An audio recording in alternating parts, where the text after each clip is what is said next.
ఆయనను నేనే అని వెళ్ళి అరెస్ట్ అయ్యాడంటే ప్రాణం పెట్టడానికి వెళ్ళాడా, వాళ్ళు పట్టుకోవడానికి వస్తే తప్పించుకున్నాడా? మనమైతే పారిపోతాం. మనమైతే ఈ సీన్లో జంపు. కానీ యేసు ప్రభు అలా చేయలేదట. నా కోసమే కదా ఎదురు చూస్తున్నాను. నేను ప్రాణం పెట్టడానికి వచ్చాను గనుక, నా ప్రాణం తీయడానికి మీరు వచ్చారు గనుక పదండి వెళ్ళిపోదాం. నాకు సిలువ వేయండి, కాళ్లకు చేతులకు మేకులతో కొట్టండి, మ్రానున వ్రేలాడదీయండి.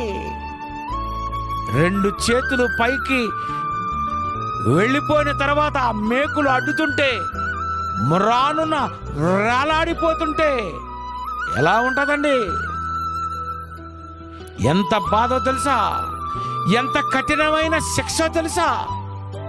శిలువ మీద 2 చేతులకు 2 కాళ్ళకి మేకులు వేస్తే, సూదుగుచ్చుకుంటేనే సలుపు అయితే మేకుతో పెద్ద పెద్ద మేకులు వేస్తే ఎలా ఉంటుందండి?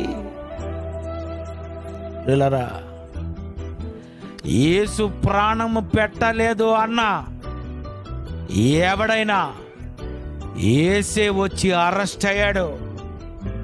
యేసుక్రీస్తు వారు నా ఆత్మను అప్పగిస్తున్నానన్నంత వరకు మీరు చంపలేకపోయారు. ఆయన ఆత్మను అప్పగించుచున్నానని చెప్పి ప్రాణము విడిచెను, తన్ను తాను అర్పించుకొనెను.